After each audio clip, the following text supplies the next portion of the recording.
Estábamos viendo entonces que debido a que en relatividad la conservación de la energía relativista de las partículas sustituye la conservación de la masa en la mecánica clásica, y eso daba lugar entonces a la posibilidad de que la masa, siendo nada más que una forma de energía, se pudiera transformar en otra forma de energía.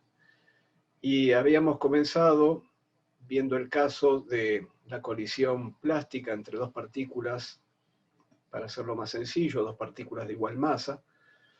Habíamos adoptado el sistema centro de momento, donde la cantidad de movimiento total del sistema de dos partículas, en este caso, se anula. Y bueno, simplemente haciendo ahí el balance de la energía y la cantidad de movimiento, como la colisión era plástica, las dos partículas se unían formando un solo cuerpo, y para conservar la cantidad de movimiento, que es cero en el sistema centro de momentos, ese cuerpo tenía que estar en reposo. Entonces el balance de la energía era que la energía que tenían las dos partículas, escritas de esta manera, terminaba siendo igual a la energía en reposo de ese cuerpo único que se formaba. Y justamente de esta ecuación resultaba que la masa de ese cuerpo único era mayor que la suma de las masas de las dos partículas que intervenían en la colisión. Entonces acá teníamos el caso de un sistema compuesto, donde la masa del sistema era mayor que la suma de las masas de sus componentes, debido a que este sistema compuesto, no habiendo acá ninguna emisión de energía, bueno, la energía cinética que traían las dos partículas que colisionaron quedó almacenada de alguna manera en el sistema compuesto. Mencionamos también como ejemplo el caso de un gas. Un gas es un sistema de partículas, si el gas es libre, las partículas no interactúan, si el gas es libre. Si el gas es ideal, las partículas están libres, no interactúan a distancia, solo interactúan en el momento de chocar, y entonces la energía en reposo de un cierto volumen de gas tiene que incluir la masa de las partículas que lo constituyen, más la energía cinética de ellas mismas. Esa energía interna que forma parte del sistema que llamamos el gas ideal. Bueno, hay otros sistemas compuestos en donde en lugar de ser la masa, la energía en reposo mayor que la suma de las masas de los constituyentes, es por el contrario menor, indicando que ese tipo de sistemas tienen entonces en su constitución una energía de ligadura que es negativa, y como toda energía interna forma parte de la masa, de la energía en reposo del sistema, entonces, debido a que esa energía interna es negativa, la masa en reposo del sistema es menor que la suma de las masas de los constituyentes. Ejemplos de este tipo los encontramos, por ejemplo, en los núcleos livianos, es decir, núcleos atómicos, bueno, que por ejemplo, si tomamos el caso más sencillo de sistema compuesto de ese tipo, sería el deuterón, el caso más sencillo, porque está compuesto nada más que de un protón y un neutrón. Y lo que se observa es que la masa del deuterón es menor que la suma de las masas del protón más la del neutrón. Entonces, como decimos, esto significa que hay entre el neutrón y el protón, en ese sistema compuesto que llamamos deuterón, que es el núcleo del deuterio, un isótopo del hidrógeno, hay en ese sistema compuesto una energía de ligadura negativa. Lo que se llama el defecto de masa es justamente la diferencia entre la masa del sistema compuesto y las masas de sus componentes libres. La masa de un protón libre, la masa de un neutrón libre, la sumo, la resto con la masa del deuterón. Si lo quiero escribir en términos de energía, de unidades de energía y no de unidades de masa, multiplico por c cuadrado, y ese defecto de masa en el caso del deuterón da 2,22 megaelectronvolt. Eso quiere decir que si yo fusiono un protón y un neutrón para formar un deuterón, para que se cumpla la conservación de la energía, siendo que la masa del deuterón es menor que la masa de los constituyentes, tiene que liberarse, de alguna manera tiene que haber subproductos de esa reacción que poseen, que son los que transportan la energía, la diferencia de energía, para que la energía antes y después de la reacción me dé lo mismo. Y eso es lo que ocurre en general en la fusión nuclear de núclidos livianos. Y eso tiene que ver con que la energía de ligadura por nucleón, que es negativa, como decíamos, aumenta en valor absoluto a medida que los núcleos van creciendo. Entonces, si yo quiero generar energía, una estrategia para generarla es fusionando núclidos livianos y obteniendo entonces así, como energía resultante, la diferencia de energías en reposo entre el núcleo que se constituye y los núclidos constituyentes. Eso es lo que ocurre en el interior de las estrellas, por ejemplo. Es el origen de la energía que emiten las estrellas. Son reacciones de fusión nuclear que suceden a muy altas temperaturas, es decir, cuando las partículas intervinientes tienen energías cinéticas muy grandes. Esa energía cinética muy grande, en el caso de las partículas, en el caso de los protones, le permiten acercarse lo suficiente, a pesar de la repulsión electrostática, para que, si están suficientemente cerca, una nueva interacción, que es la interacción fuerte, supere la repulsión electrostática y consiga reunir esas partículas y formar núcleos atómicos. Esa curva de energía de ligadura por nucleón se invierte a partir de la zona del hierro. Esa es la zona de los núcleos más estables. En realidad, el que tiene mayor energía, mayor en valor absoluto, energía de ligadura por nucleón, es un isótopo del níquel. Pero a partir de esa zona, la curva se invierte y entonces, en ese caso, para obtener energía, lo que hay que hacer es fisionar núcleos pesados, y entonces, bueno, ahí sí, como ocurre en los reactores de fisión nuclear, va a quedar un excedente de energía que se los llevarán ciertos subproductos, por ejemplo, neutrones rápidos, etc. Bueno, todo esto entonces son fenómenos que se desprenden de que la masa es un tipo de energía. Que la masa es un tipo de energía, Einstein lo aventuró inmediatamente de construida la relatividad especial, a pesar de que prácticamente no había evidencia experimental acerca de este tipo de fenómenos. Podemos decir que, bueno, las estrellas estaban a la vista y eso era una evidencia, pero la interpretación todavía, de dónde salía la energía de las estrellas, esa interpretación todavía no estaba. Lo que sí estaba en esa época eran los estudios que se estaban haciendo con las sales de radio, la radiactividad, los estudios de los esposos Curie.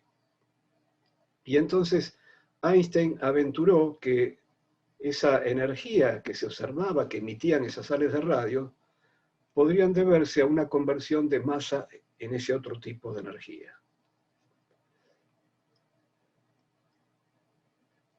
Otra posibilidad es la creación de partículas, es decir, crear masa, para lo cual necesito tener energía suficiente para alcanzar la energía de esa partícula que voy a crear. Y bueno, por ejemplo, aquí tenemos, lo mencionábamos la clase pasada, una colisión entre dos protones que, en caso de que tengan energía suficiente, pueden dar como resultado dos protones nuevamente más un pión. Un pión es una partícula neutra, que tiene una energía en reposo de 134,98 megaelectronvolt. ¿Cuánta energía deberían tener los protones que van a colisionar para tener chance de formar el pión? Bueno, puedo hacer esa cuenta, lo que se llama la cuenta de la energía umbral que necesito para esta reacción. Puedo hacerla en el sistema centro de momento, donde la cantidad de movimiento es cero, la cantidad de movimiento total, y por lo tanto estas dos partículas iguales, que son los dos protones, entran a colisionar con velocidades iguales y opuestas para cancelar la cantidad de movimiento. Entonces, en el resultado final, eso me va a dar una cierta energía, ¿no? La masa del protón y la velocidad con la que se están moviendo me da una cierta cantidad de energía inicial. Después de la reacción, tengo que conservar la cantidad de movimiento cero, y la forma más económica de conservarla sería que estas tres partículas que estoy esperando producir, es decir, los dos protones que ya estaban, más el pión, queden en reposo. Esa sería la forma más económica de dar lugar a esta reacción. Entonces, ¿cuánta energía necesito inicialmente para obtener dos protones y un pión en reposo? Bueno, la suma de las energías en reposo de estas tres partículas. 2 veces la masa del protón por c cuadrado, más la masa del pión por c cuadrado, y eso me da esta cantidad. Esta es la cantidad de energía que tendría que tener al principio en la colisión de los dos protones. Entonces, ¿qué velocidad tendrían que tener los dos protones para sumar esta energía? Tendrían que tener una velocidad, hecha la cuenta, de un poco más de 1/3 de la velocidad de la luz en el sistema centro de momentos. Si yo quiero calcular la energía umbral de esta misma reacción, pero en otro sistema, por ejemplo en un sistema de laboratorio en donde uno de los dos protones está en reposo y el otro se esté moviendo, bueno, tendré que hacer la transformación de Lorenz de esta energía a ese otro sistema, ¿no? Bien, ¿a qué se llama colisión elástica en relatividad? Bueno, por ejemplo, esta colisión que acabamos de ver es un tipo de colisión inelástica, porque lo que se llama colisión elástica en relatividad especial es el caso en donde antes y después de la colisión tengo las mismas partículas, que no es este caso. En este caso, después de la colisión tengo una nueva partícula. Entonces, si antes y después de la colisión tengo las mismas partículas, decimos que la colisión es elástica. ¿Esto difiere de lo que se llamaba elástico en mecánica clásica? Bueno, en realidad no, porque si yo tengo las mismas partículas antes y después de la colisión, entonces la parte de energía en reposo de estas partículas, en la conservación de la energía total, se va a cancelar. Y lo que va a quedar en el balance de energía es que la energía cinética inicial tiene que ser igual a la energía cinética final. Entonces, en una colisión elástica se conserva la energía cinética relativista, claro, no la energía cinética clásica. Bueno, cuando las interacciones son entre partículas cargadas, puede haber emisión o absorción de radiación electromagnética. Como sabemos, una partícula acelerada emite ondas electromagnéticas, ¿no es cierto? Entonces, lo que se hace para hacer el balance de energía en ese caso es estudiar la configuración de estados inicial y final cuando las partículas están muy separadas. Si las partículas están muy separadas, las energías de interacción entre las cargas, de eso estamos hablando, de partículas cargadas, entonces se anula para partículas infinitamente separadas. Y entonces, viendo de esa manera los estados inicial y final, es decir, viéndolos en el infinito, bueno, el balance de energía se hace de la misma manera que lo estamos haciendo, porque las partículas están libres, entonces solo interviene la masa en reposo, la energía en reposo, su energía cinética, y la energía electromagnética que haya sido emitida o absorbida en ese proceso, entra en el balance de energía a través de fotones. Ya sabemos que los fotones se comportan como partículas con una cierta cantidad de energía proporcional a su frecuencia, y lo mismo con la cantidad de movimiento. Así que entran de esa manera. Por ejemplo, es posible aniquilar un electrón y un positrón. Un electrón se encuentra con un positrón, que es su antipartícula, tiene la misma masa pero carga opuesta, y se aniquilan. La masa desaparece, pero en su lugar aparece la emisión de energía electromagnética. se emiten 2 fotones, por lo menos. Se necesitan al menos 2 fotones porque piensen que el sistema de 2 partículas con masa, en este caso el electrón y el positrón, es un sistema que siempre admite un sistema centro de momentos.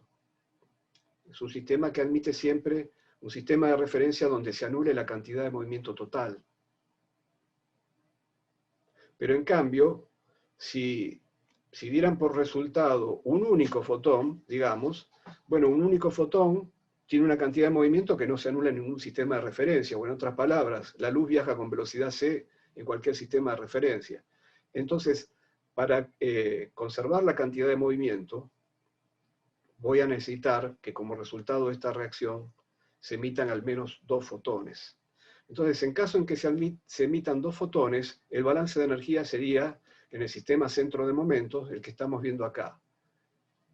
Como el protón y el positrón tienen la misma masa, y por estar en el sistema de centro de momentos tienen velocidades iguales y opuestas, entonces nuevamente la energía de cada uno es la misma, entonces tengo 2 veces la masa del electrón por gamma de la velocidad que traen, por c cuadrado, y después de la aniquilación del par positrón-electrón, tengo 2 fotones, digamos, que para conservar la cantidad de movimiento se tienen que mover en direcciones opuestas y tienen que tener la misma frecuencia. Entonces la energía que tienen es 2 veces h nu.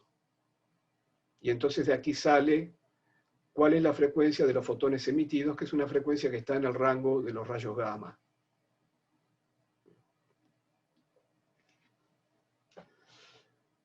El efecto Compton, por otro lado, es otra interacción donde intervienen fotones.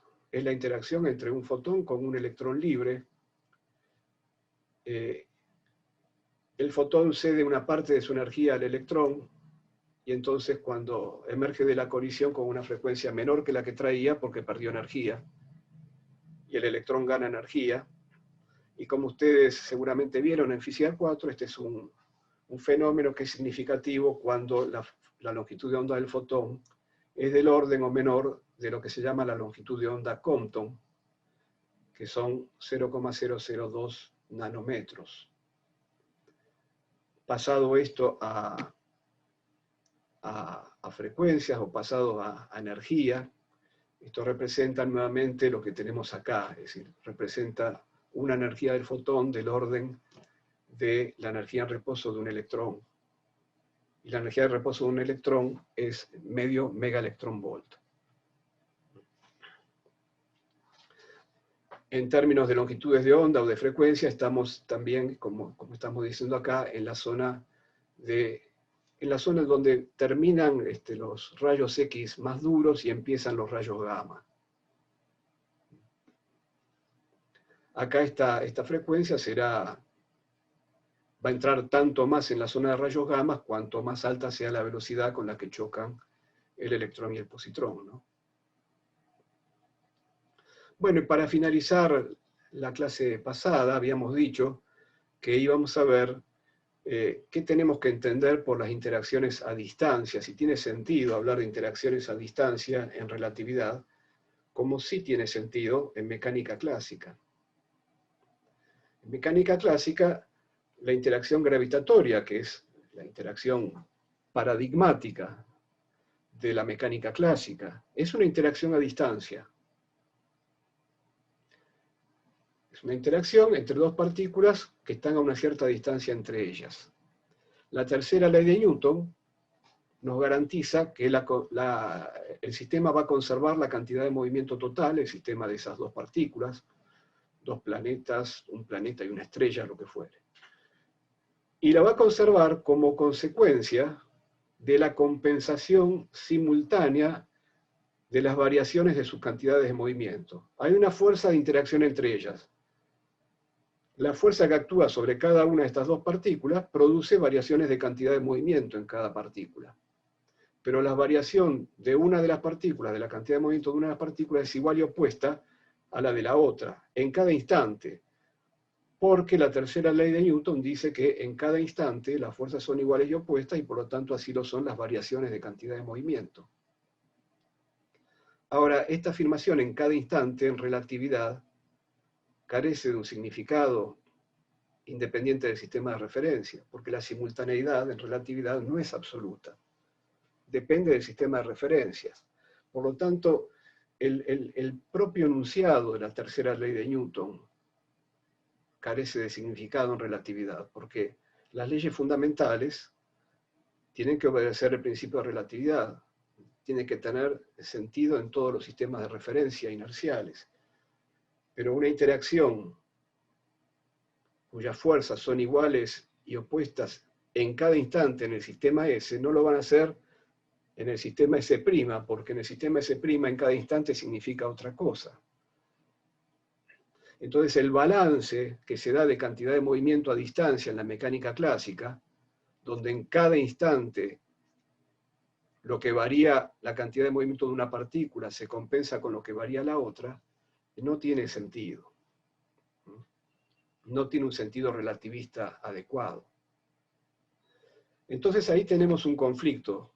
¿Cómo formular esto que llamábamos en la mecánica clásica las interacciones a distancia? Fíjense que ese conflicto desaparece cuando las interacciones son locales. Porque si una interacción es local, en lugar de ser a distancia, por ejemplo, ya hemos hablado, el problema de colisiones entre partículas libres. Libres en el sentido de que no interactúan a distancia, solo interactúan cuando chocan. Bueno, esa interacción sucede únicamente entonces cuando las partículas coinciden en el lugar.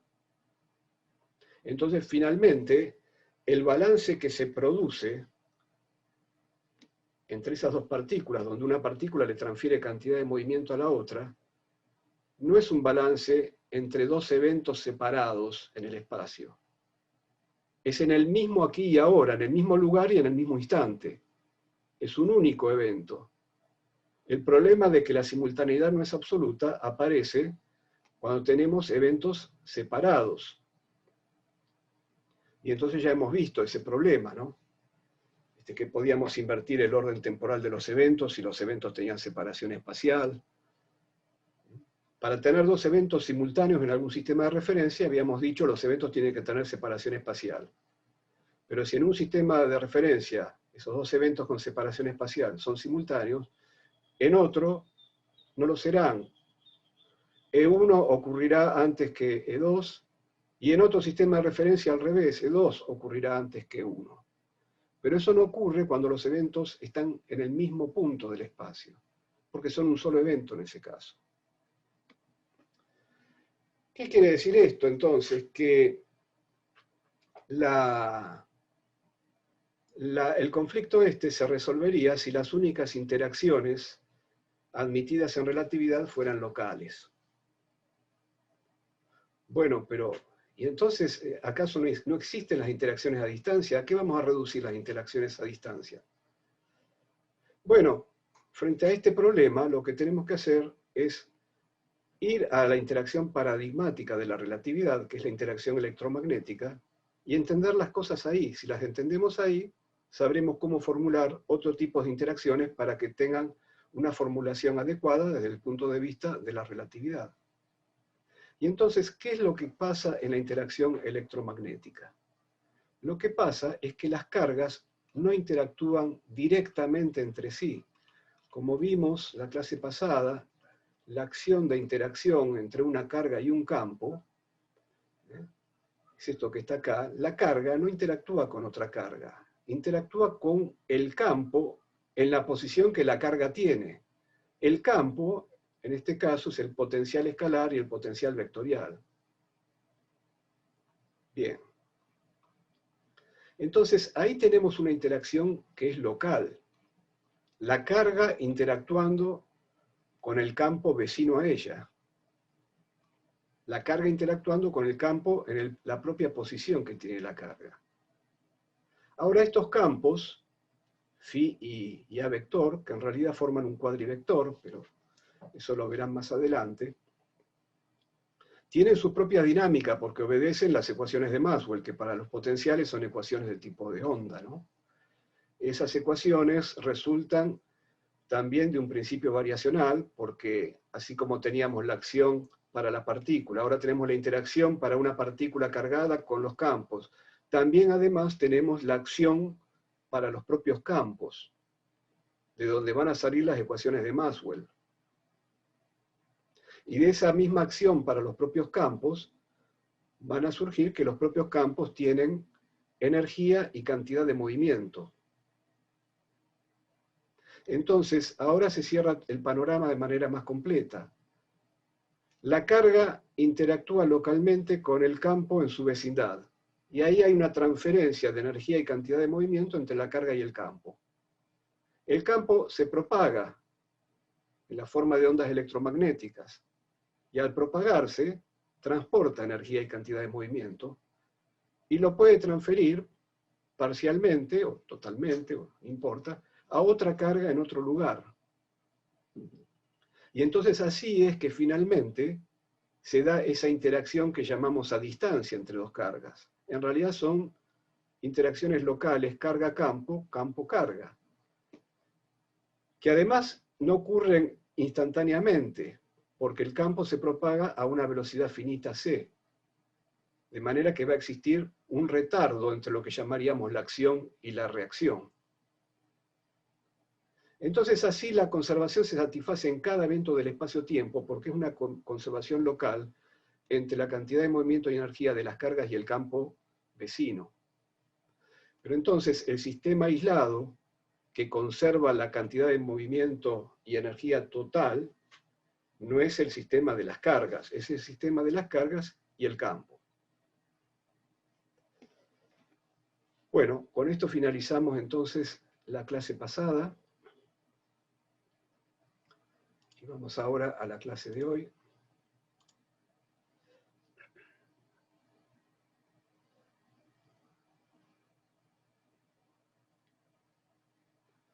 Bueno, vamos a volver a la mecánica clásica para ver este nuevo principio variacional, que es el principio variacional que surge de la acción de Jacobi.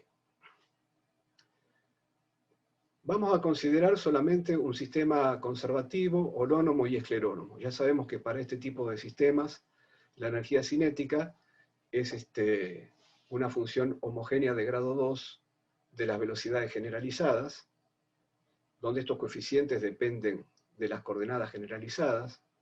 Estos coeficientes venían, recuerden, de las derivadas de las posiciones de cada partícula respecto de cada coordenada.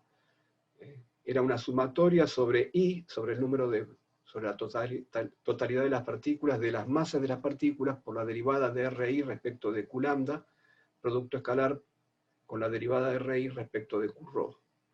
Esto eran estos coeficientes, pero no importa. Ahora, lo que nos interesa es que tenemos una energía cinética de esta forma, y un potencial que depende de las coordenadas generalizadas.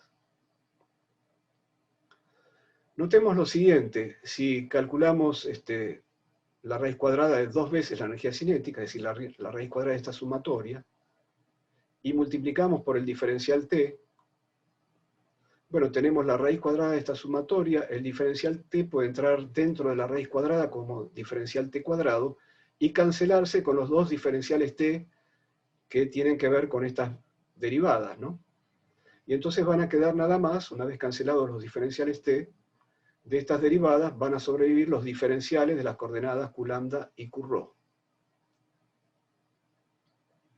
Por otra parte, como la energía cinética, dado que es un sistema conservativo, la puedo escribir como E menos B, entonces puedo despejar acá diferencial t de esta manera.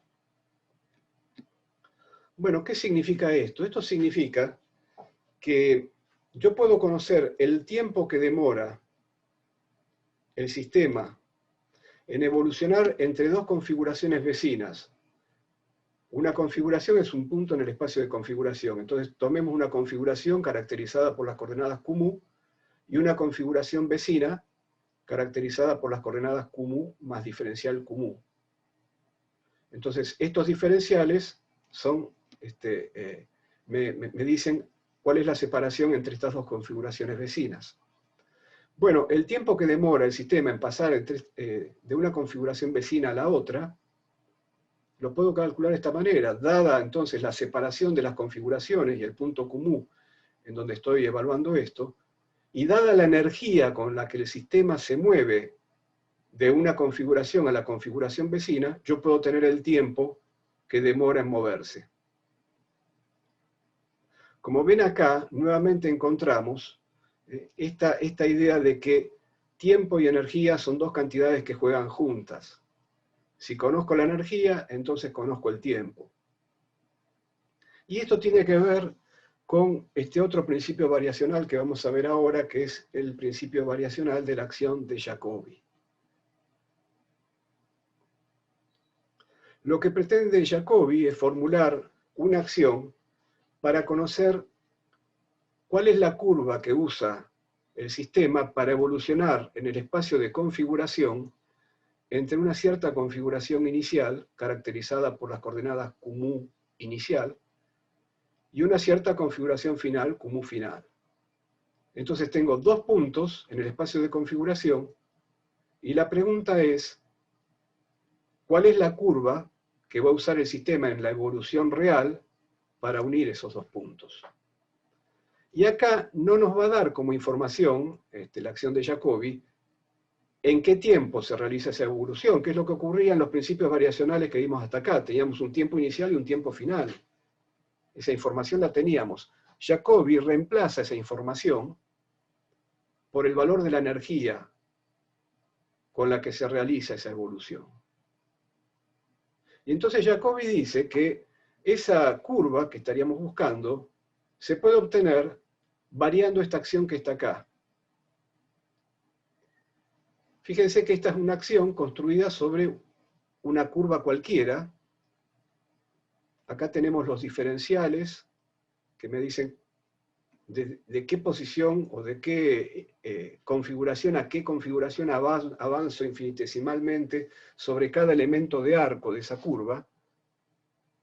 Y lo que Jacobi pretende es que la curva real es la curva que haga estacionaria esta acción.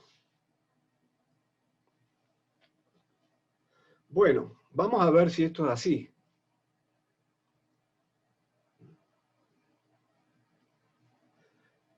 Lo primero que vemos en esta acción de Jacobi es una propiedad que se llama la invariancia ante reparametrizaciones. En general, cuando uno trabaja con una curva en un espacio, usa algún parámetro para indicar cada punto de la curva. Es como si yo tengo una ruta y sobre la ruta pongo los mojones del kilometraje. Esos mojones, si yo digo el valor del kilometraje, ya sé en qué punto de la curva estoy. Entonces, esos mojones representan una parametrización de la curva. Bueno, los mojones del kilometraje son mojones equidistantes, pero yo puedo poner mojones como me guste. Lo importante es que cada punto de la curva quede identificado por un mojón. Entonces, colocar esos mojones, amojonar la curva, es parametrizarla. Esta acción que estamos viendo acá, la acción de Jacobi, tiene la propiedad de ser invariante frente a reparametrizaciones. Lo que quiere decir eso es que no importa qué parámetro elija sobre la curva que trazo en el espacio de configuración, esta acción tiene el mismo valor. ¿Por qué? Supongamos que yo elijo un parámetro sigma. Le doy a cada punto de la curva un valor de un parámetro sigma. Sigma es una variable real. ¿Cómo sería el tiempo? El tiempo es una posible parametrización. Bueno, pero no elijo el tiempo, elijo una variable sigma cualquiera. Y entonces digo, bueno, en este integrando voy a multiplicar y dividir por diferencial sigma. Por lo tanto, no hago nada. Multiplico y divido por diferencial sigma, pero el diferencial sigma que divide lo voy a hacer entrar en la raíz como diferencial sigma al cuadrado y lo voy a repartir con estos dos diferenciales. Y entonces me quedó esto. No hice absolutamente nada. Pero ahora estoy viendo estas cantidades como las derivadas de las coordenadas a medida que el parámetro sigma avanza, a medida que voy recorriendo la curva. Esto no ha alterado el valor de la acción. Ahora, no altera el valor de la acción vale siempre lo mismo, pese a que el parámetro sigma es arbitrario. Da lo mismo cualquier parámetro, la acción no se entera de qué parametrización estoy usando. Esa es la invariancia ante reparametrizaciones de la acción de Jacobi. Una vez que hice esto, me propongo demostrar que la curva que va a ser estacionaria, esta acción de Jacobi, es la misma curva que resultaría de la mecánica clásica, de la formulación lagrangiana de la mecánica clásica. Y entonces lo que voy a hacer es variar la acción de Jacobi. Ahora, fíjense que en la acción de Jacobi, esta raíz ahora juega el papel de una suerte de lagrangiano, y este diferencial sigma juega el papel de una suerte de tiempo.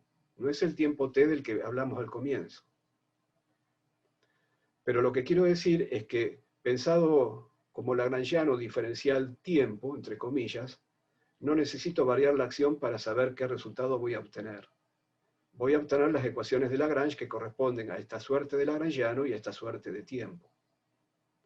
Y esas ecuaciones de Lagrange van a ser que la derivada respecto de sigma en lugar del tiempo t, de la derivada del lagrangiano respecto de q punto, pero q punto ahora voy a pensar en esto. Entonces, bueno, derivo el lagrangiano respecto de q punto mu, entre comillas. ¿Dónde está q punto mu? Bueno, en dos términos, en el término donde lambda sea igual a mu y en el término donde ρ sea igual a mu. Bueno, pero bueno, para derivar el lagrangiano primero tengo que derivar la raíz. Entonces me sale un 1/2, 1 sobre la raíz. Acá está el 1 sobre la raíz. Por otro lado me quedó la raíz de 2c menos b, que eso ya viene con la acción de Jacobi, que está acá. Y bueno, el 1/2 se cancela, como ustedes recordarán, porque como esto es cuadrático y tengo dos términos, entonces el 2 se va con el 1/2, y finalmente acá me queda el mu, y me queda de la suma doble, me queda una suma simple, que la resumo una suma sobre ρ, que es un índice mudo. Este es el procedimiento habitual, así que no voy a demorarme más en esto, y me voy ahora al otro término de la ecuación de Lagrange, que es el de la derivada respecto de Q del lagrangiano. Bueno, acá esto lo dejé expresado, aquí está ese lagrangiano entre comillas. Entonces, si yo quiero ver que esto finalmente es lo mismo que tengo en mecánica clásica, para comparar con la formulación lagrangiana de la mecánica clásica, tendría que reintroducir el tiempo. Y entonces para reintroducir el tiempo, me voy a acordar de que tengo esta relación.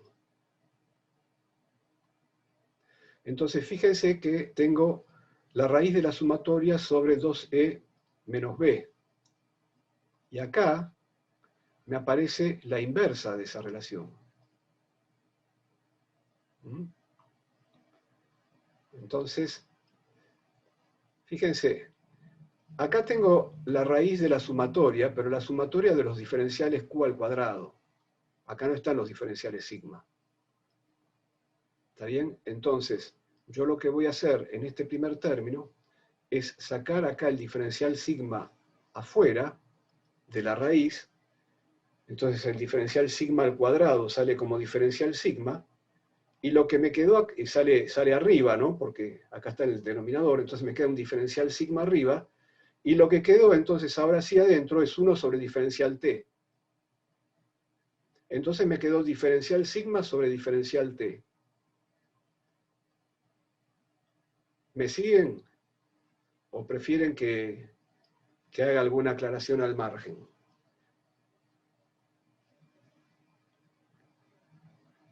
¿Vamos bien? ¿Podrías repetir un poquito de lo último? Sí. Que me perdí un poco. Sí. Gracias. Digo que acá tengo entonces el diferencial t, ¿no es cierto? Entonces, esto que tengo acá, esto, lo voy a escribir de esta manera. Este diferencial sigma lo voy a sacar fuera de la raíz. Es un diferencial sigma al cuadrado que sale fuera de la raíz como diferencial sigma, pero está en el denominador de la raíz. Está en el denominador del denominador, entonces va a quedar en el numerador. Entonces todo esto que está acá va a ser un diferencial sigma que sale ahora en el numerador por la raíz de 2e menos B sobre la sumatoria de los M diferencial Q. Pero esa raíz de 2E menos B sobre la sumatoria de M diferencial Q es 1 sobre diferencial T. Entonces, esto que está acá es D sigma A de T.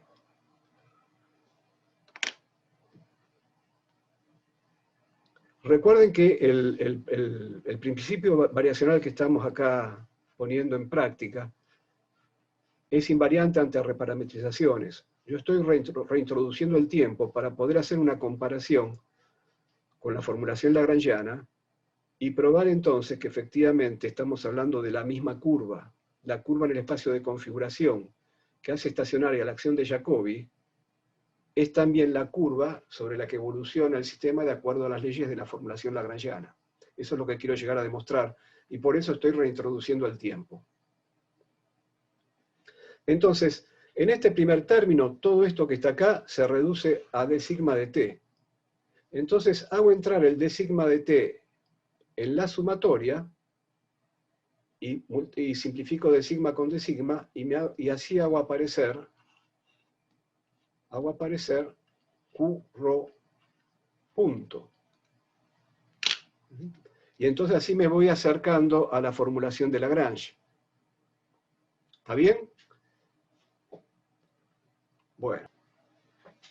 Parece que hay un error acá, ahora no lo veo, pero digamos, acá estoy haciendo reaparecer. Ya puse acá el dq rho ADT, Q punto rho, pero quedó esta raíz acá y supuestamente esta raíz ya la absorbí, ¿no es cierto?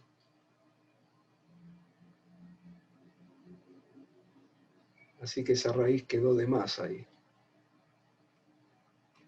Esa raíz ya la absorbí al hacer entrar el dt.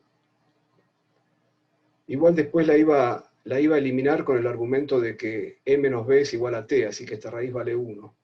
Pero en realidad ya está eliminada, ¿no? Así que creo que acá voy a tener que corregir el apunte. Bueno, sigamos adelante ahora con el segundo término. Este término que está acá. Así que ya a este ya le di una forma que se empieza a parecer a la de las ecuaciones de Lagrange que conocemos, y ahora vamos a ver qué pasa con este. Bueno, tengo que derivar respecto de Q esta raíz. ¿Y dónde está Q en la raíz? Y está dentro del potencial B y dentro de estos coeficientes. Entonces, bien, esta raíz, esta sumatoria que está acá,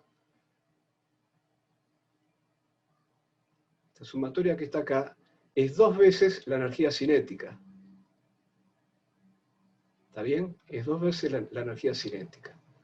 Entonces puedo escribir todo esto que está acá adentro como 4 veces, porque acá ya hay un factor 2, 4 veces E menos B por T.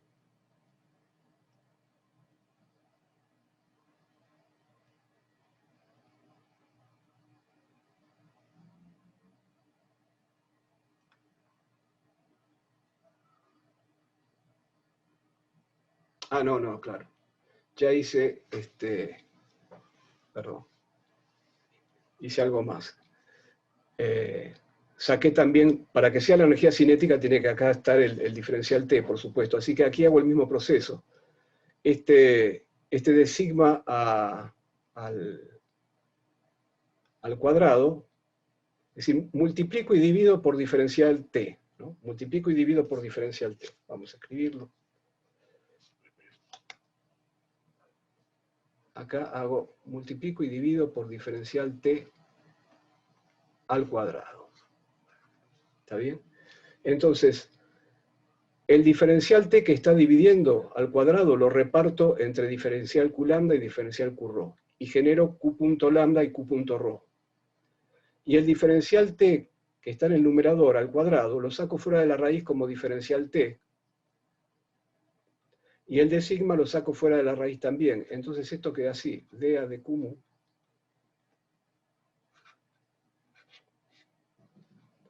2E menos B. Y ahora sí, como como acá hice aparecer el t, como me quedó el q punto lambda, q punto rho, entonces sí, esa sumatoria es igual a 2t. Bien. ¿Y qué quedó afuera? Y quedó el diferencial t cuadrado, que salió fuera de la raíz como diferencial t, y el diferencial sigma cuadrado, que salió fuera de la raíz como diferencial sigma. Entonces tenemos lo que está acá, ¿no? El 2 por el 2 me da el 4 y tenemos esto. Y entonces digo, bueno, ¿dónde voy a encontrar la dependencia en QMU? La voy a encontrar en el potencial o en la energía cinética en estos coeficientes. Recuerden que esta derivada respecto de QMU es a Q punto mu fijo. Es la derivada respecto de las coordenadas generalizadas a velocidades generalizadas fijas. Ese es el significado que tiene la derivada parcial acá. Recuerden que en el formalismo de Lagrange las velocidades generalizadas son independientes de las coordenadas generalizadas. Entonces, derivo respecto de t. Entonces, para derivar respecto de t, descompongo esta raíz como un producto de dos raíces. La raíz de 4e menos b por la raíz de t. Entonces, para derivar la raíz de t, me sale un 1/2, 1 sobre raíz de t, y derivo t respecto de QMU.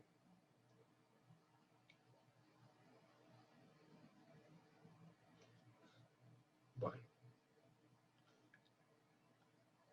Este 4 sale fuera de la raíz como un 2. ¿Está bien? Entonces con el 1/2 que me salió recién al derivar la raíz se canceló. Hago lo mismo ahora con el otro factor. Ahora el raíz de t no lo toco. Derivo el raíz de e menos b. Entonces nuevamente me sale un 1/2, 1 sobre la raíz de e menos b. El 1/2 cancela el 2 que salió fuera de la raíz, que es el 4 que salió fuera de la raíz. Me queda entonces 1 sobre la raíz de e menos b por la derivada de b respecto de QMU con un menos, porque el b está restando. Y todo esto todavía multiplicado por dt a d sigma. Entonces voy a reunir estos resultados diciendo antes que como sobre la evolución real t es igual a e menos b, esto vale 1 y esto vale 1.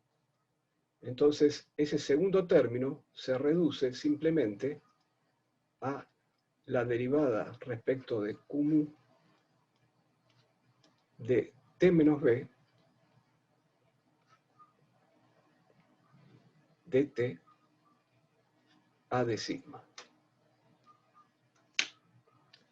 Esto ahora lo voy a reunir con lo que había concluido para el primer término.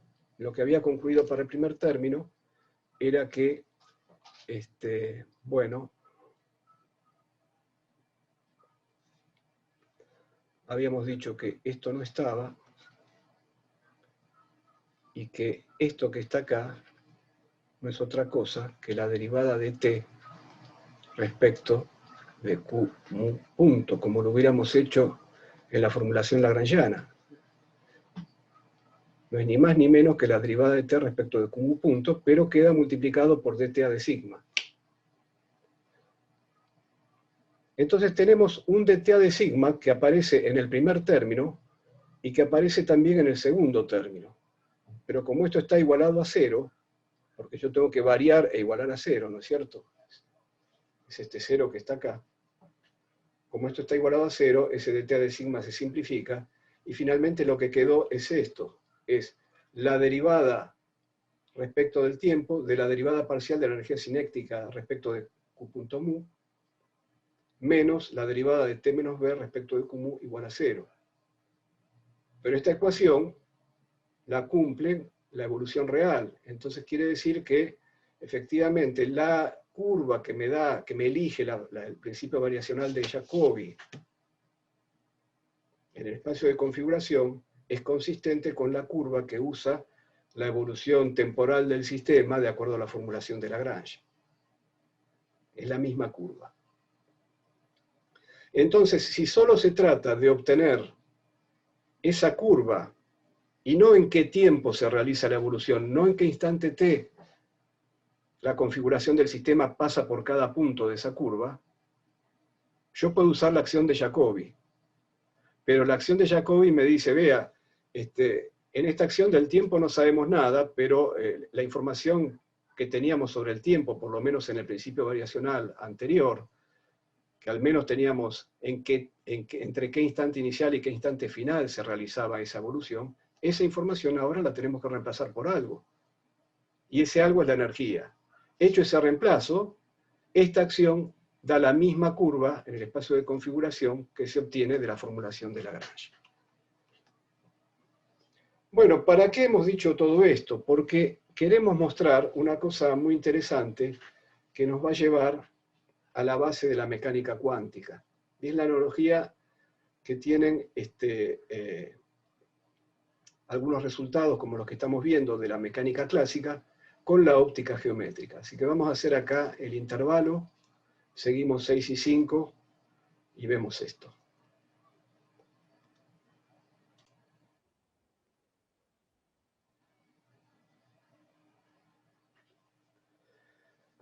Bueno, vamos a ver de qué se trata esta analogía con la óptica geométrica.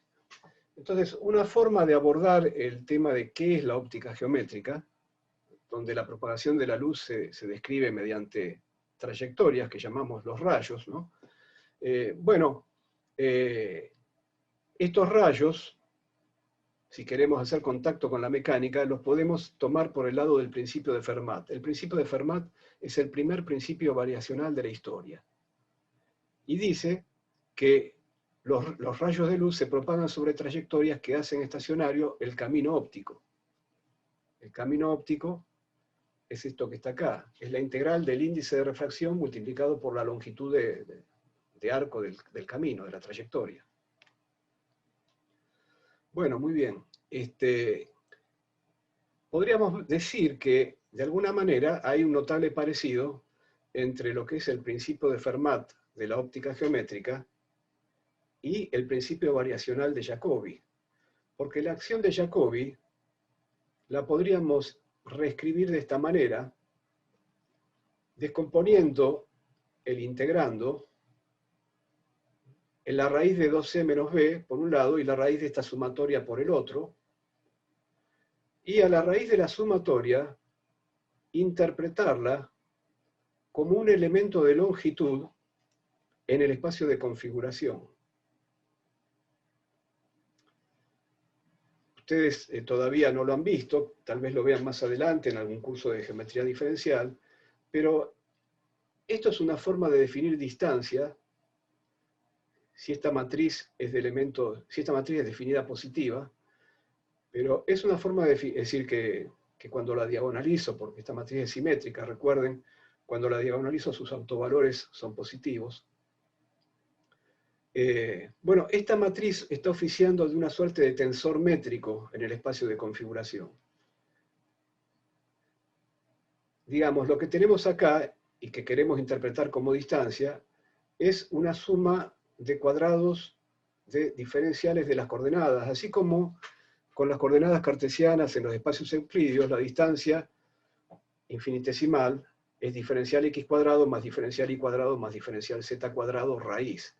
Ahí los coeficientes, cuando tratamos con coordenadas cartesianas, valen 1 o ceros, es decir, no hay términos cruzados. Esto es, la matriz que oficia de tensor métrico es la identidad. Pero es muy sugestivo que podamos ver a esta parte, que tiene justamente la forma que tienen los elementos de distancia, en las geometrías más generales, la podríamos pensar entonces como una forma de definir distancia en el espacio de configuración, no en el espacio físico. El espacio físico de la mecánica clásica tiene la distancia euclídea del teorema de Pitágoras. Entonces, pero lo que estoy intentando es mostrar un comienzo de analogía entre el principio de Fermat de la óptica geométrica y otro principio variacional, en la mecánica clásica, que en lugar de obtener rayos de luz me permite obtener evoluciones, curvas, en el espacio de configuración. Si me reduzco al caso de una única partícula en el espacio físico, entonces sí podría trabajar con las coordenadas cartesianas, usar las coordenadas cartesianas de esa única partícula como las coordenadas generalizadas, Entonces, esto que está acá va a ser simplemente la masa de la partícula por dx cuadrado más dy cuadrado más dz cuadrado.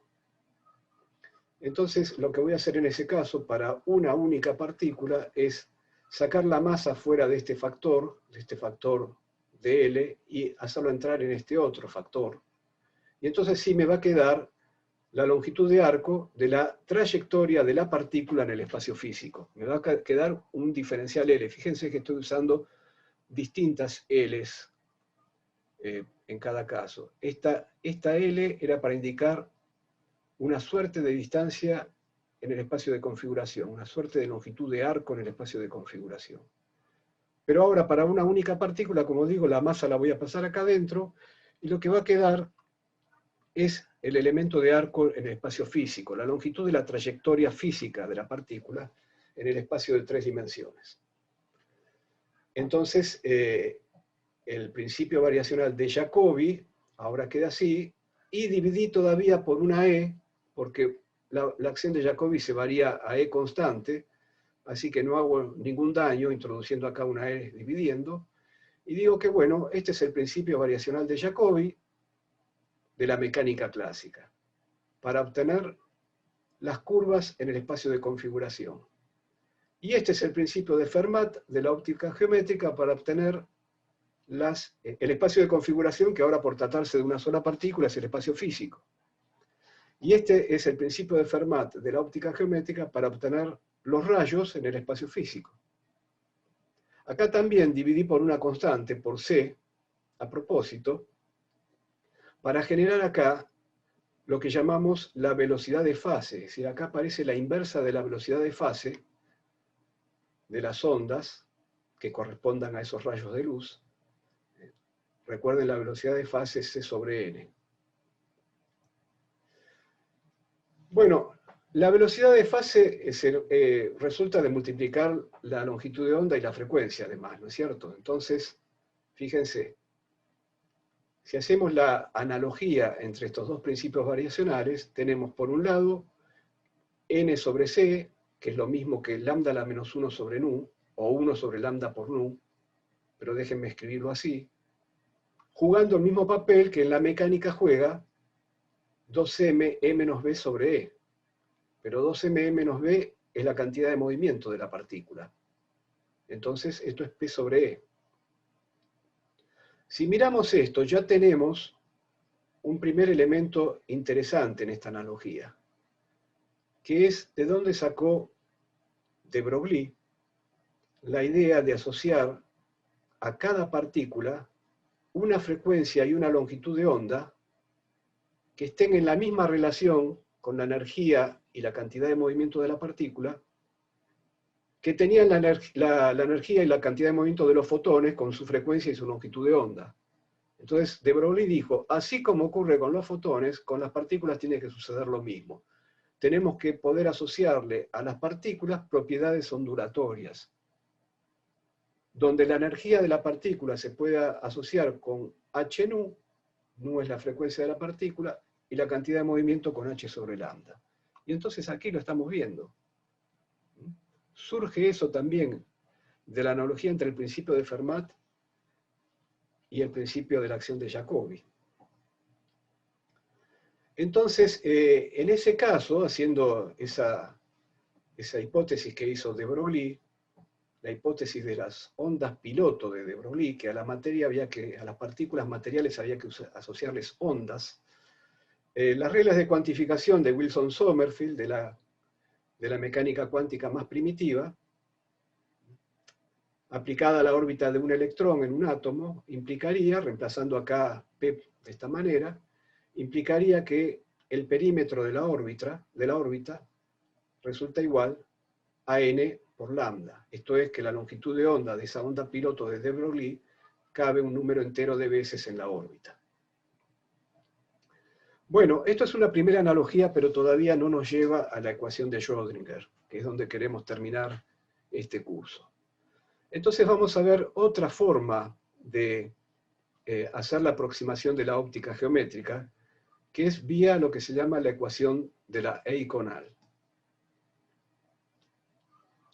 Entonces nosotros partimos de la óptica física, la óptica de Fresnel, donde el fenómeno luminoso se describe con ecuaciones de onda.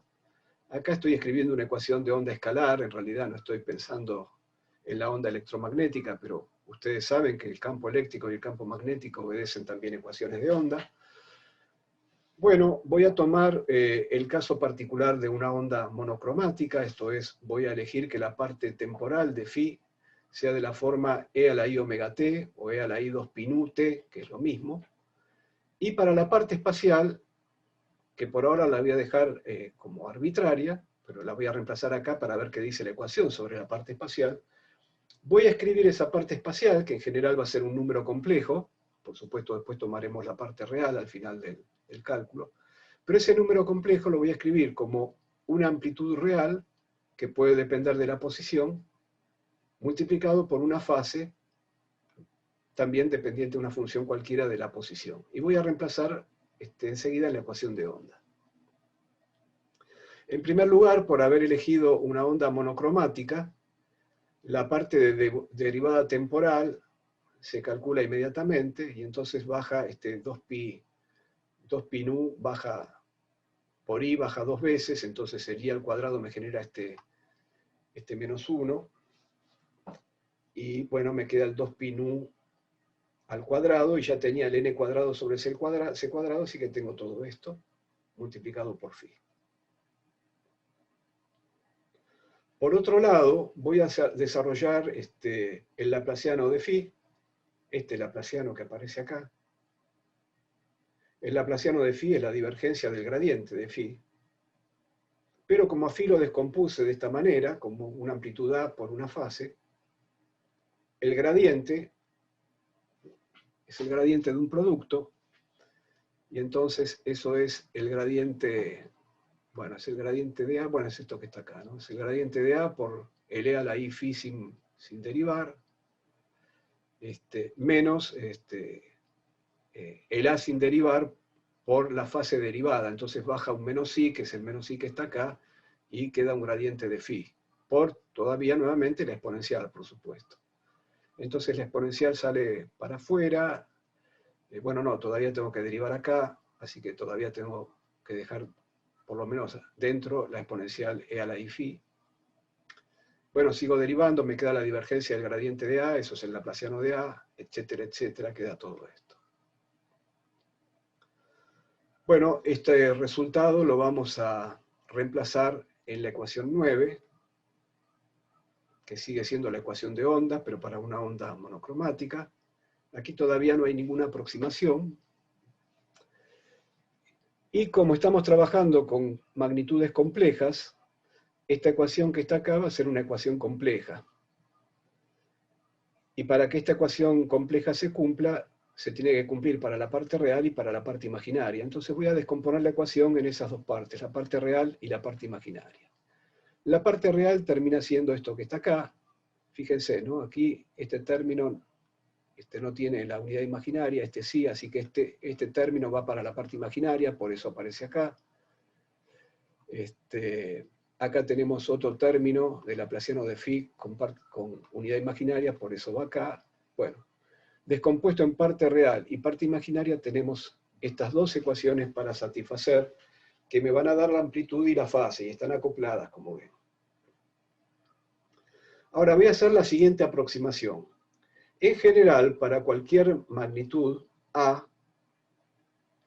el cociente entre el laplaciano de A y A tiene que ser del orden de, por supuesto, el cociente entre el laplaciano de A y A tiene unidades de 1 sobre distancia al cuadrado.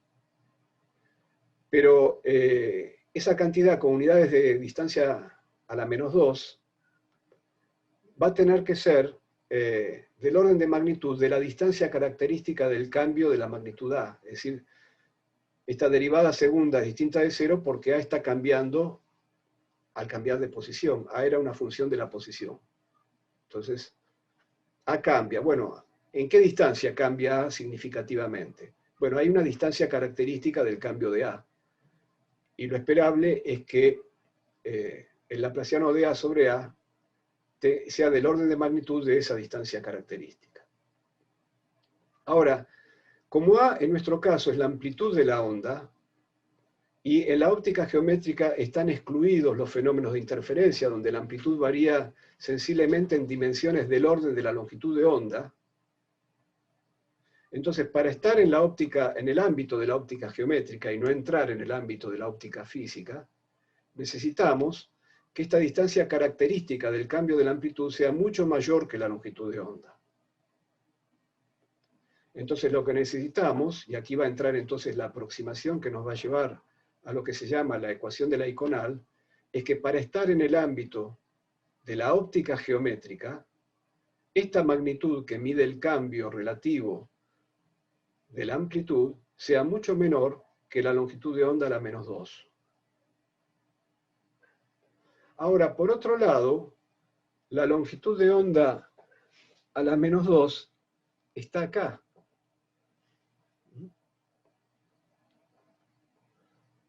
¿Lo habíamos escrito o no lo habíamos escrito? Bueno, está acá, ¿no? Esta es la longitud de onda, es C sobre NB, sobre N nu. Es decir, aquí tenemos,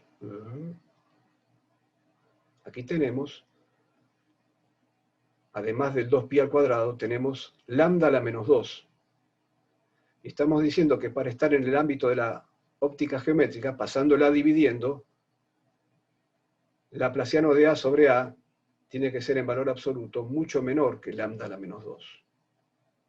Entonces, para estar en el ámbito de la óptica geométrica, vamos a despreciar este Laplaciano de A y nos vamos a quedar con este segundo término nada más, igualado a esto. Recuerden que ya hemos pasado la dividiendo, queda entonces esto. Nos dice cómo es el comportamiento de la fase de la onda esta ecuación, que se llama la ecuación de la iconal. Y que es la ecuación que surge cuando la amplitud de la onda varía poco en dimensiones del orden de la longitud de onda. Cuando se mantiene aproximadamente constante en dimensiones del orden de la longitud de onda. Si vamos ahora a la otra ecuación, aquí voy a decir lo siguiente. Aquí tengo un producto escalar, entonces el producto escalar entre estos dos vectores es el producto de los módulos por el coseno del ángulo comprendido.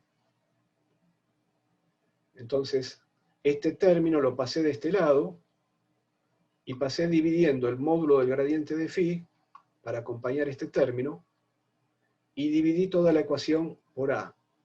Entonces este A se simplificó, pero me quedó el gradiente de A módulo dividido A. Este alfa entonces es el ángulo entre estos dos vectores. Ahora, por lo mismo que veníamos diciendo, esta cantidad tiene que tener un valor mucho menor que lambda a la menos 1. Acá entra una derivada primera de A, así que esto tiene que ser del orden de D a la menos 1, donde D es la distancia característica del cambio de A. Pero A cambia en distancias mucho más grandes que la longitud de onda, por lo tanto, esta cantidad que está acá es mucho menor que lambda a la menos 1. ¿Qué significa entonces este resultado? Que los cambios del gradiente de phi, porque acá tengo el gradiente de phi dividiendo, estoy comparando una derivada del gradiente de phi con el gradiente de phi. Entonces, esto que tengo acá me está diciendo en qué escala cambia el gradiente de phi. Y lo que ocurre debido al comportamiento de la amplitud es que los cambios del módulo del gradiente de phi ocurren en distancias mucho mayores que la longitud de onda. Es decir, ocurren en las distancias en las que cambia la amplitud, que son distancias mucho más grandes que la longitud de onda. Entonces, para distancias del orden de las longitudes de onda, podemos decir que el gradiente de phi es aproximadamente constante. Y si el gradiente de phi es aproximadamente constante, también tiene que ser el índice de refracción aproximadamente constante en distancias del orden de la longitud de onda. Bueno, si tenemos un gradiente de phi aproximadamente constante en distancias del orden de la longitud de onda, vamos a tener que la forma que presentan los frentes de onda van a ser aproximadamente paralelas y planas. Porque recuerden que el gradiente de phi, el gradiente de la fase de la onda, es perpendicular a los frentes de onda. Si el gradiente de phi se mantiene más o menos constante en dirección y en módulo, entonces por mantenerse más o menos constante en dirección, los frentes de onda van a ser más o menos planos. Y por mantenerse más o menos constante en módulo, recuerden que el diferencial de phi es el gradiente de phi producto escalar con dr. Entonces, si yo integro esto en una longitud de onda, al gradiente de phi, como el módulo del gradiente de phi es 2pi nu n sobre c, si lo integro en una longitud de onda, que es c sobre n nu, me queda 2pi, ¿no es cierto? Entonces la variación, me queda entonces la distancia entre dos crestas. Bueno, lo que quiere decir es que si el gradiente de phi en módulo es más o menos constante, la distancia entre dos crestas es más o menos constante. Que es una consecuencia de que el índice de refracción que dijimos antes era más o menos constante, porque la distancia entre dos crestas es la longitud de onda. En resumen, la aproximación geométrica, la aproximación de la óptica geométrica dice que estamos tratando con soluciones de la ecuación de onda tales que la amplitud de la onda varía muy poco, es aproximadamente constante en longitudes de onda, en dimensiones del orden de la longitud de onda, que los frentes de onda son aproximadamente planos en esas mismas regiones, y que las distancias entre los frentes de onda son constantes, es decir, los frentes de onda son aproximadamente paralelos. Esa es la aproximación de la óptica geométrica.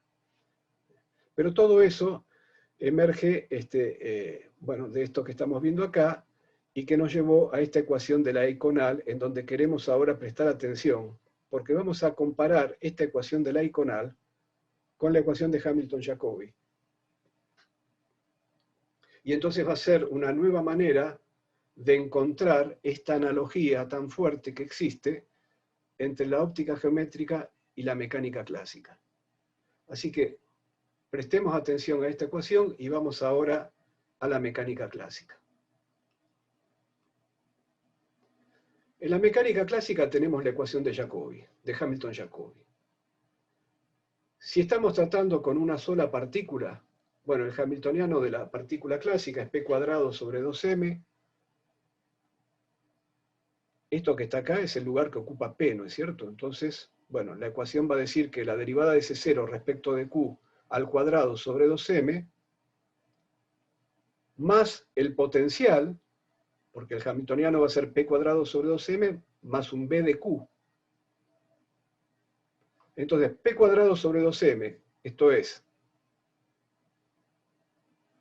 las derivadas de C0 respecto de x, de y, de z, en realidad, ¿no? Para una partícula en el espacio. Y eso va a formar el módulo al cuadrado del gradiente de C0, sobre 2m, que lo pase al otro lado, menos b, que lo pase al otro lado, perdón, más b, que lo pase al otro lado restando. Bueno, tenemos esto, que es la ecuación de Hamilton-Jacobi para una sola partícula de masa m, en un potencial b.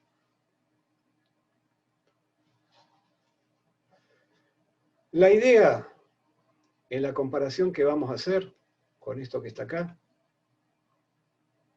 es asociar el gradiente de S0 a rayos. ¿Por qué? Porque el gradiente de phi, es decir, ven la estructura de la ecuación que es igual a la que acabamos de obtener para la partícula. El gradiente de phi tiene la dirección de los rayos, es perpendicular a los frentes de onda.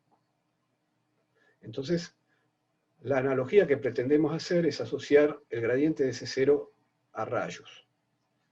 Y a S0 a la fase de los frentes de onda. Claro, acá estamos estudiando una sola partícula, no estamos estudiando frentes de ondas.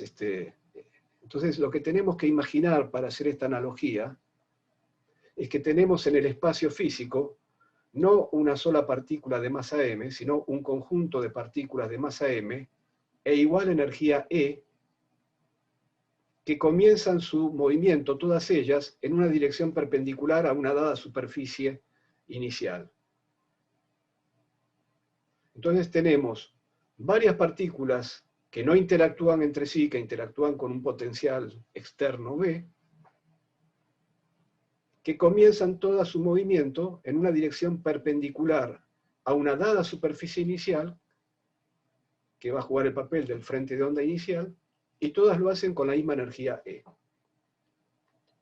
Que es un cuidado que no tenemos que tener con la luz, porque los rayos de luz no son entes individuales, sino que son parte de un mismo campo electromagnético. Ahora, la iconal, se le llama la iconal a esta función que es la fase de la onda, ¿no? O la fase a t igual 0. La iconal es una cantidad dimensional, estaba en la exponencial, acá. Así que es el exponente, tiene que ser adimensional. Ese 0 no es adimensional, ese 0 tiene unidades de acción. Entonces vamos a dividir ese 0 por una constante universal que tiene unidades de acción, que es la constante de Planck. En este caso estamos usando h barra, como ustedes saben, es h sobre 2pi. Entonces dividimos esta ecuación en ambos miembros por h barra cuadrado, para hacer entrar un h barra dentro del módulo al cuadrado y acompañar ese 0 y adimensionalizar de este modo a ese 0. Del otro lado quedó el h barra cuadrado, entonces así. ¿Cuál va a ser nuestra analogía mecánica clásica y óptica geométrica? La analogía va a ser entonces que ese 0 sobre h en esta ecuación juega el papel que jugaba phi en la ecuación de la iconal, y que 2m e menos b sobre h sobre, que raíz de 2m e menos b sobre h está jugando el papel que jugaba acá, lo que tenemos dentro del paréntesis, 2pi sobre nu-n sobre c. 2pi nu-n sobre c es 2pi sobre lambda. Esta última ecuación, que sale de la analogía, también dice que P, porque 2m e menos b es P, la cantidad de movimiento, así que también dice, recordando que h barra es h sobre 2pi, el 2pi se simplifica entonces, ¿no? También dice que lambda es igual a h sobre p. Y nuevamente obtenemos la longitud de onda de la onda piloto de de Broglie. Bueno, perfecto. Entonces, ¿qué podemos hacer ahora? Podemos decir, bueno, si la mecánica es análoga a la óptica geométrica, ¿por qué no animarnos a dar un paso más y volver a la mecánica ondulatoria? Darle todo el carácter de la óptica, no solo la aproximación de la óptica geométrica.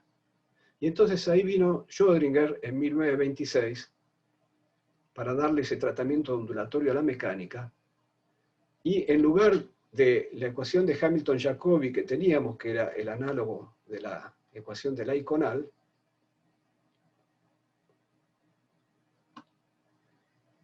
bueno, Schrödinger propone directamente reemplazarla por una ecuación de ondas.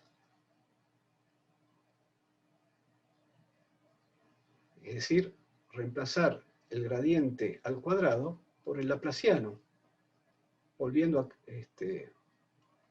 más atrás, ¿no? Volviendo acá. Rescatando que el papel de esta cantidad que está acá es la cantidad que acabamos de obtener. Y entonces genera esta ecuación. O lo que es lo mismo, esta ecuación que está acá, que es lo que se conoce con el nombre de la ecuación de Schrödinger independiente del tiempo. Quienes estén haciendo física 4 o la hayan hecho ya la conocen. Y en lugar de las reglas de cuantificación primitivas de Wilson-Sommerfeld, los valores permitidos de la energía E y otras cantidades son determinados por las propias soluciones que esta ecuación permite. Entonces, resolviendo esta ecuación sale que no cualquier valor de la energía es admisible, y los valores que resultan admisibles se corresponden con aquellos valores de la cuantificación de Wilson-Sommerfeld, en casos, bueno, simples como el oscilador armónico, etc., ¿no? Bueno, inmediatamente Schrödinger propuso una ecuación todavía más general, donde en lugar de este término que está acá, bueno, todo esto que está acá proviene de la energía de una partícula de masa m, donde el papel de la cantidad de movimiento ha sido reemplazada por el operador derivada respecto de Qnu. Y como aparece p cuadrado, ese operador aparece 2 veces formando el laplaciano. Entonces, esta parte Schrödinger la releyó como simplemente el operador hamiltoniano, entendiendo que ese operador se construía reemplazando en el hamiltoniano, no ya de la partícula, sino del sistema del cual se trate, reemplazando los momentos canónicamente conjugados por derivaciones respecto de las coordenadas generalizadas. Este operador hamiltoniano, aplicado a una función de onda del sistema físico del cual se trate, lo iguala, en lugar de igualarlo a esto, lo iguala a esta cantidad.